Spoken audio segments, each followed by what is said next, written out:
धन्यवाद chairman sir. लाखों विद्यार्थियों, परीक्षार्थियों जिनके संघर्ष को आज मैं इस सदन में मेरे माध्यम से आवाज बनने की जो मुझे सौभाग्य मिला है, इसके लिए इस सदन का भी, मेरी पार्टी का मैं बहुत बहुत आभारी हूँ।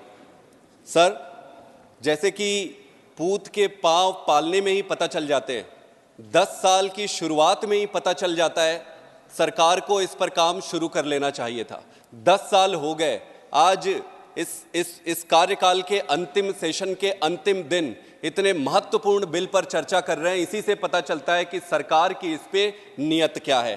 सर, मैं 2 मिनट पे ये बताना चाहूँगा कि पिछले 7 सालों में 70 पेपर लीक्स हुए हैं, और 70 पेपर लीक सर ये रिपोर्टेड हैं, अनगिनत तो बिना रिपोर्टेड ही चले जाते हैं। इसमें लगभग 1.5 करोड़ से 2 करोड़ बच्चों के भविष्य को बेचा गया, उस पर धंधा किया गया। ऑनरेबल सर, आपके माध्यम से मैं बता दूं कि ये कोई सामान्य बिल नहीं है, ये कोई पेपर लीक, कोई टेक्निकल मिस्टेक नहीं है। सबको स्पष्ट कर दूं, ये बड़ा नेक्सस है, माफिया है। इसमें पॉलिटिशियंस भी हैं, इसमें बड़े बड़े बिजनेसमैन भी हैं, और बहुत सारे ऐसे लोग हैं इस पर धंधा बना रहे हैं। तो सर, सबसे पहले तो इसे टेक्निकल मिस्टेक ना समझे, एक धंधा, एक माफिया है। शुरुआत आप करें व्यापम से। व्यापम में सर 2009 में हुआ था।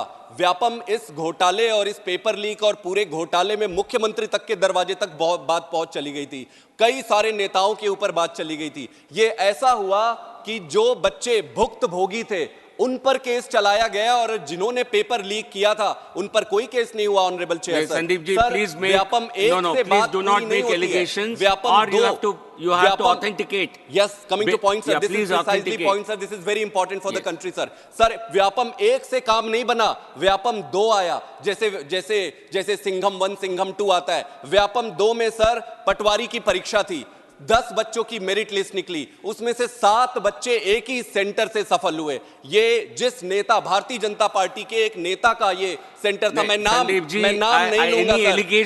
इसके साथ उत्तर प्रदेश में 8, राजस्थान में 33, हिमाचल प्रदेश में, महाराष्ट्र में, कर्नाटक में, बिहार में, छत्तीसगढ़ में, आसाम में, ऑनरेबल चेयर सर 3,000 रुपए पे व्हाट्सएप पे पेपर बिक रहे हैं। लेकिन इन सब का उद्गम, द जेनेसिस गुजरात में है। गुजरात एक प्रयोगशाला है पेपर लीक का। सर, इसके मैं आपके सामने तथ्य रखता हूं। Any allegations you make, you have to authenticate, otherwise they will have to be expunged from the record. Because when you make such allegations, it has to be based on irrefutable evidence. Please authenticate by the end of the day today.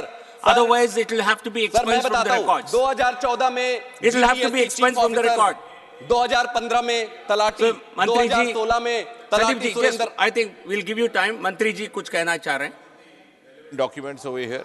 Yeah, I have asked already documents to be authenticated.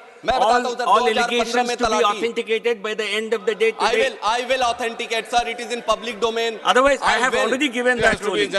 Otherwise, it should be removed from the expunged from the record. I will authenticate, sir. It is in public domain. By the end of the day today. Sir, 2015 में तलाटी, 2016 में तलाटी सुरेंद्र नगर, गांधीनगर, 2018 में मुख्य सेविका, 2018 में teacher aptitude, 2018 में non सचिवालय clerk, 2019 में non सचिवालय clerk, junior clerk, it goes on. Honourable sir, जब ऑफलाइन की परीक्षा पे गड़बड़ियां होनी शुरू हुई, तब ऑनलाइन की परीक्षा आई। ऑनलाइन में सर मैं आपको उदाहरण देता हूं, गुजरात का ही उदाहरण दूंगा सर। एनर्जी डिपार्टमेंट में जूनियर असिस्टेंट की परीक्षा हुए, कंप्यूटर के सामने दूसरा व्यक्ति बैठा और परीक्षा कोई दूसरा दिया। इस पे कोई राजनीति में नहीं कर रहा, ये सभी पार्टियों को इंट्रोस्पेक्ट करनी पड़ेगी। और ये कोई छोटा मोटा केस नहीं है। हम जिस अमृत काल की बात करते हैं, उस अमृत काल का आधार ही यही है। ये कैसा अमृत है? इसमें अमृत तो वो पीते जा रहे हैं जो भ्रष्टाचारी है, माफिया है, और जहर किसको मिल रहा है? जनता को मिल रहा है। Honourable sir, activist, honourable sir, activist जो एक्टिविस्ट हैं वो जेल में भेजे जा रहे हैं, और जो माफिया है वो फ्री रन कर रहा है। सर, इस बिल के माध्यम से हम क्या कर रहे हैं? इस बिल के माध्यम से हम ये कर रहे हैं कि चोरी हो जाने के बाद जो गुनहगार है उसको 3 से 10 साल की सजा दे रहे हैं। सर, जब चोरी को रोकने की क्या प्रक्रिया है, बच्चों के भविष्य को रोकने की क्या प्रक्रिया है, इस पर सोचना पड़ेगा। सर, इस बिल में 3 से 10 साल की सजा और 10 लाख से 1 करोड़ का प्रावधान है। मैं सरकार को सुझाव देता हूं, सर इसको उम्र कैद बनाना चाहिए और संपूर्ण संपत्ति जब्त करना चाहिए। जब एक व्यक्ति की हत्या में उम्र कैद होती है तो लाखों बच्चों के भविष्य की हत्या करने पर 3 साल और 10 साल, ये क्या मजाक है? इस धंधा को अगर बंद करना है उम्र कैद की सब प्रावधान रखिए सर। इस पे मैं आपके माध्यम से आपको सलाह देता हूं। और सबसे इंपॉर्टेंट सर, अंतिम में राजनीति बदलनी पड़ेगी सर, राजनीति ही इसका मुख्य कारण है। बहुत बहुत धन्यवाद सर। Thank you.